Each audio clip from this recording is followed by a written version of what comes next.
It was a regular Tuesday morning when 27-year-old Emily Thompson left her apartment in San Diego to head to work. She took the same route every day, a straight shot down Pacific Avenue to the law firm where she worked as a junior paralegal. She wasn't speeding, she wasn't texting, she had her seatbelt on. Everything was exactly how it should have been. Safe, cautious, routine. But just 2 blocks from her office, as she passed through a green light at an intersection, her life flipped upside down in a second. A black SUV ran the red light. The driver, a man in his 40s who was texting, didn't even look up until the last second. He plowed directly into the passenger side of Emily's car. The impact was brutal. Her vehicle spun and slammed into a lamppost. Airbags exploded, glass shattered. People rushed from nearby shops to help. Emily was conscious, but in shock, her hands shaking as she tried to process what had just happened. Paramedics arrived within minutes. The other driver was relatively unharmed. Emily, however, was taken to the hospital with a fractured wrist, whiplash, and multiple bruises. Her car was totaled. But at least, she thought, the law would be on her side. After all, she hadn't done anything wrong. But Emily's nightmare was only just beginning. The police report clearly stated that the other driver had run a red light. Witnesses confirmed it. Even traffic camera footage backed it up. Yet, when Emily tried to file a claim with the other driver's insurance company, she was hit with a shocking response. They were only offering to cover 60% of the damages. Why? Because according to them, Emily was partially at fault for not braking in time to avoid the crash. Confused and frustrated, Emily contacted a lawyer. That's when she was introduced to a legal concept that would change everything: comparative negligence. In California, like many other states, the law allows blame in an accident to be split between the parties. Even if one person is clearly more at fault, the other can still be held partially liable if there was anything they could have done to reduce the damage. In Emily's case, they argued she should have anticipated the risk at the intersection and slowed down, even though the light was green, even though she had the right of way. This wasn't just a technicality. It had real consequences. Because of the shared fault ruling, Emily's payout was reduced significantly. And that wasn't the only hit. Her own insurance premiums went up. She had to pay out-of-pocket medical costs while the insurance battle dragged on. She missed 6 weeks of work. And worst of all, the driver who hit her walked away without any serious penalty. His insurance simply shifted the blame. Emily's story isn't rare. In fact, it's alarmingly common in the U.S. legal system. Every day, people who are not at fault in car crashes are left paying the price because of how comparative negligence laws, insurance loopholes, and legal gray zones work against them. Some states like California, Florida, and New York follow a pure comparative negligence system. That means even if you're just 1% at fault, your compensation can be reduced. Others, like Texas or Georgia, use a modified comparative fault rule. If you're more than 50% at fault, you can't recover anything.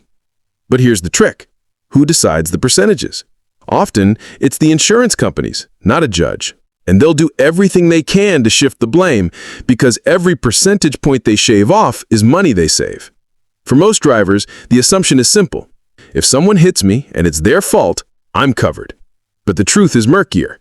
If you don't have the right kind of insurance, or if your injuries don't meet certain thresholds, or if your case lands in a comparative fault state, you could be on the hook even when you're the victim.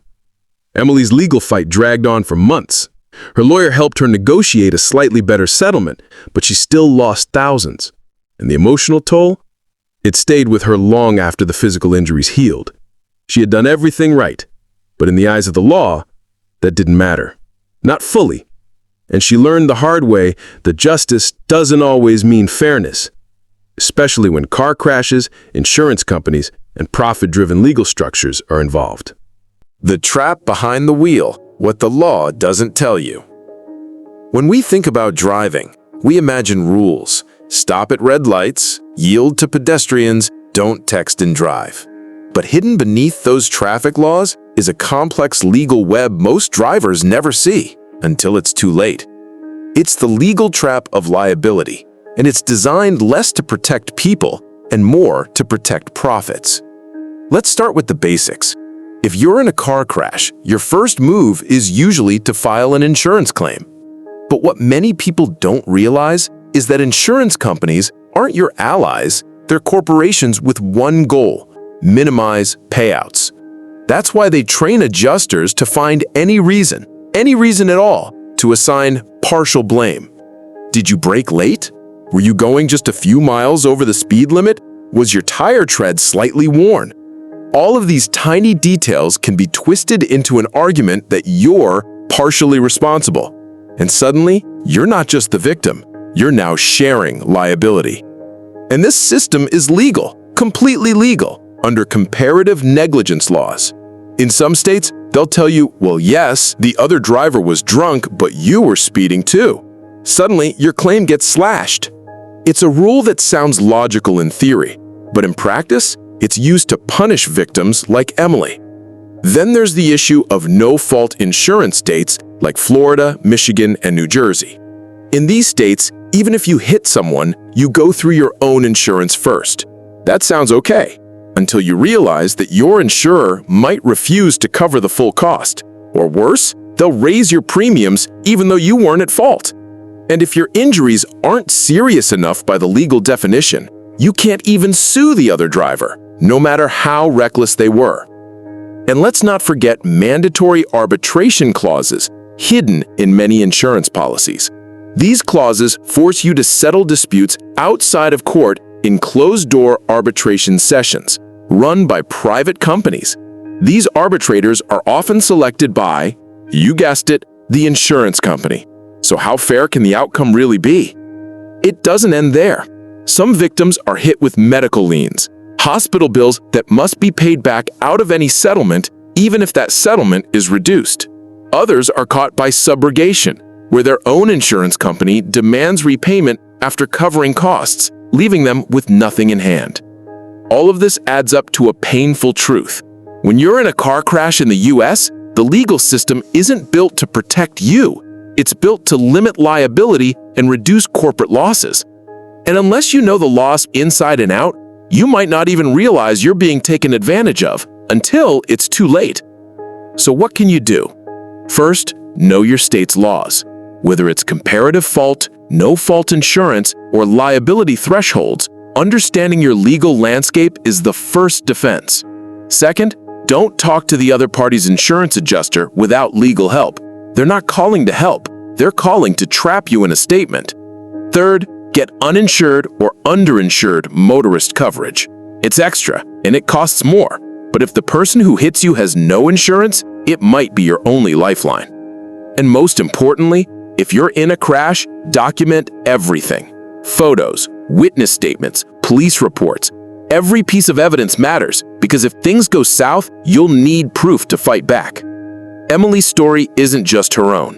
It's a reflection of a system where doing everything right can still go very wrong. A system that blurs the lines between blame and burden.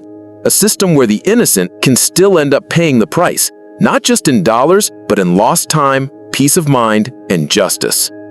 So the next time someone says, "It wasn't your fault, so you'll be fine," remember Emily. Remember the fine print. And remember that in the world of car accidents, not being at fault doesn't always mean you won't pay.